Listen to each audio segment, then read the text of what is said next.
Assalamualaikum warahmatullahi wabarakatuh.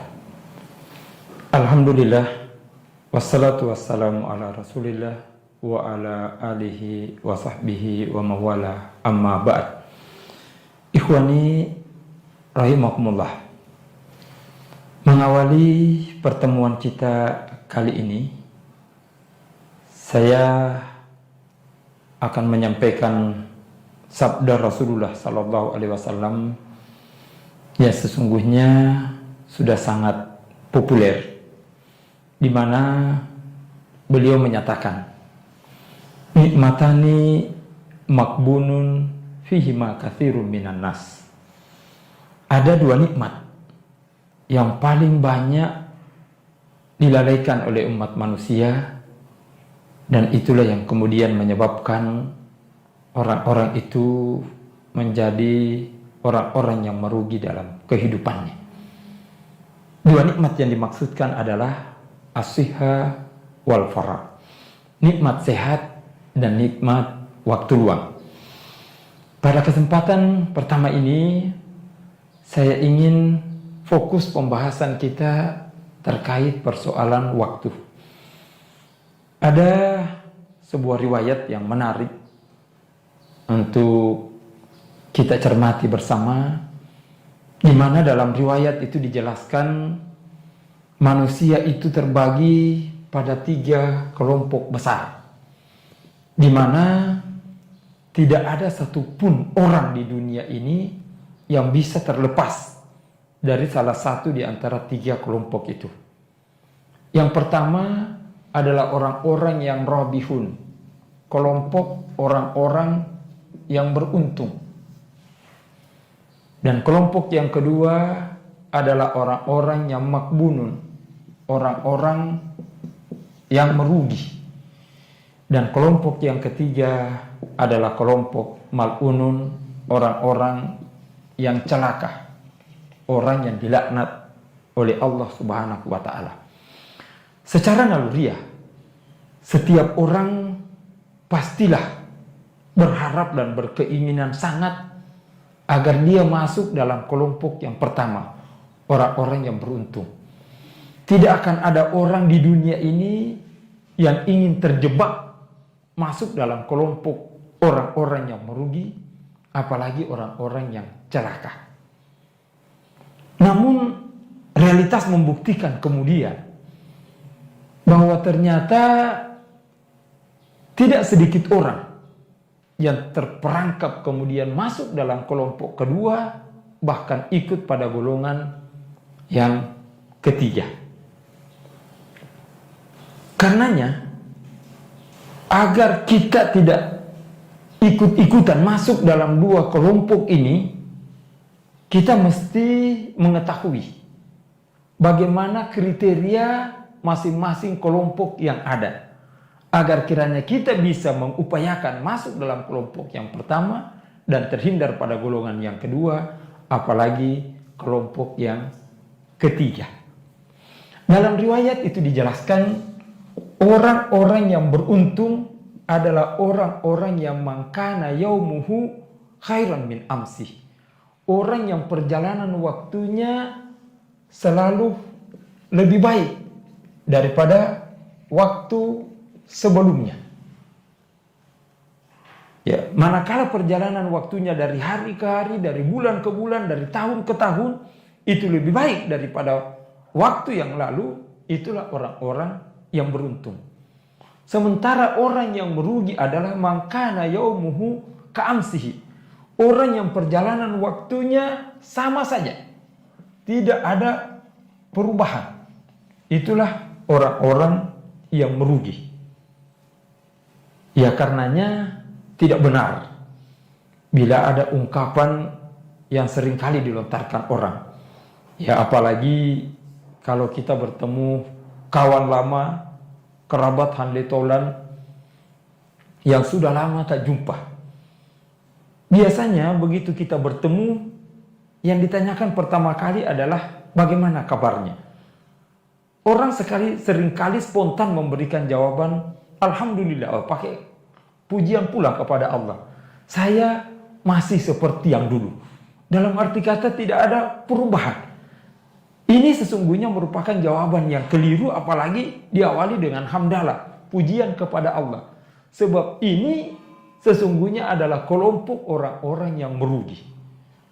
Nah, yang lebih konyol, orang-orang yang celaka adalah orang yang man kana yaumuhu sarran min amsih. Adalah orang yang perjalanan waktunya itu lebih buruk dari sebelumnya.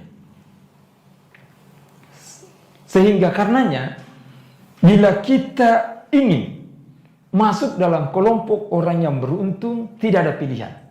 Kita harus bertekad agar supaya perjalanan waktu yang Allah berikan kepada kita itu selalu menunjukkan grafik yang lebih baik dari waktu sebelumnya. Namun, hal ini menimbulkan pertanyaan lanjutan. Apa yang menjadi ukuran? Apa yang menjadi kriteria sehingga seseorang dapat dikatakan perjalanan waktunya lebih baik atau sama saja dan juga lebih buruk? Untuk menjawab persoalan ini, saya seringkali menggunakan sebuah analogi sederhana untuk memudahkan pemahaman. Yang dikatakan lebih baik adalah orang yang melangkah maju.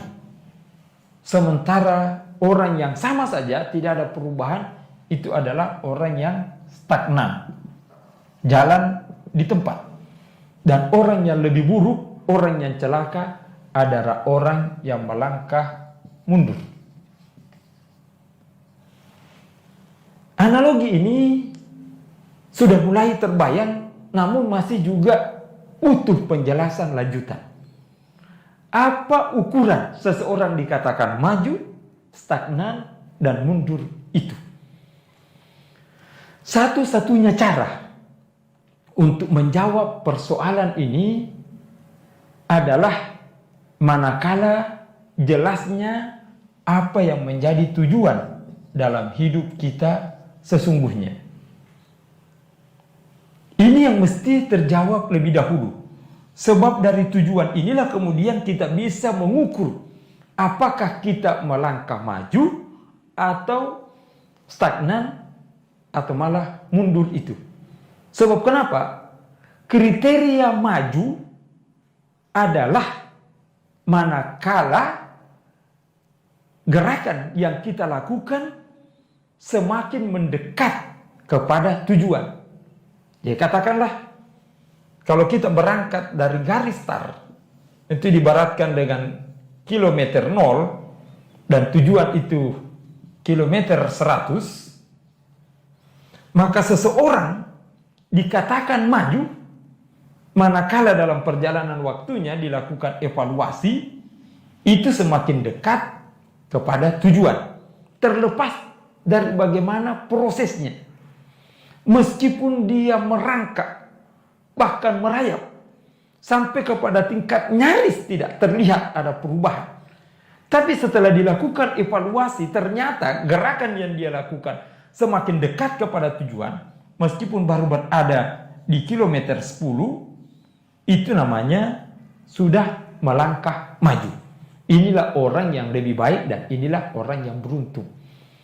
Tapi meskipun orang berjalan cepat, bahkan berlari sangat kencang,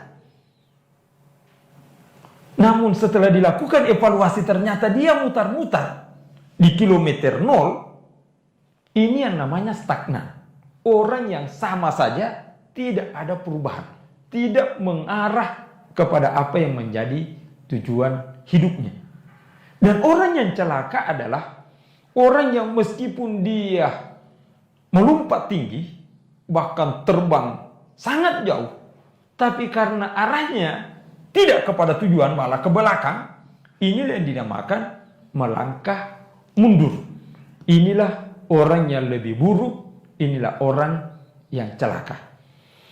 Saya meskipun berdomisili di Jakarta, paling tidak dalam lebih kurang 14 tahun terakhir, seringkali ditanya orang tentang bagaimana realitas orang-orang Jakarta sesungguhnya.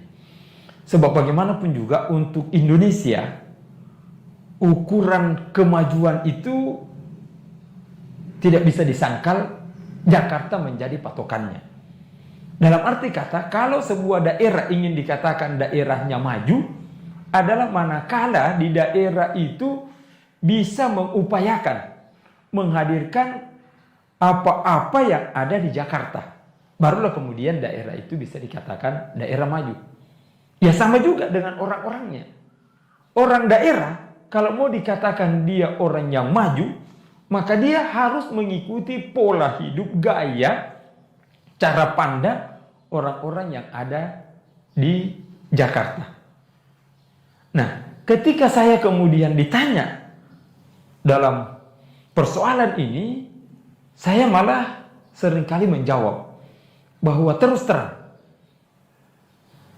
selama lebih kurang 14 tahun saya berada di Jakarta, yang dapat saya simpulkan adalah di Jakarta adalah merupakan tempat kumpulan orang-orang yang bingung. Sehingga karenanya, kalau orang daerah mau mengikuti gaya hidup orang Jakarta, itu berarti dia akan menambah jumlah orang-orang yang bingung di negeri ini sesungguhnya. Kenapa bisa seperti itu? Salah satu persoalan yang sangat mendasar karena orang tidak mengerti tentang tujuan hidupnya. Yang ekstrimnya, aktivitas yang dilakoni orang selama ini hanya ikut-ikutan pada arus yang ada. Apa yang dikejar orang, itu juga yang dikejar. Apa yang dicari orang, itu juga yang dia cari tanpa jelas apa yang sesungguhnya menjadi tujuannya. Insya Allah, pada pertemuan lanjutan, kita akan bahas lebih jauh bagaimana sesungguhnya tujuan hidup ini sesungguhnya, dan kenapa kemudian kami menarik kesimpulan tentang kebingungan orang-orang yang ada di Jakarta dengan beberapa bukti-bukti sederhana. Hadanallah wa iyyakum ajma'in. Lebih kurangnya kami mohon maaf. Assalamualaikum warahmatullahi wabarakatuh.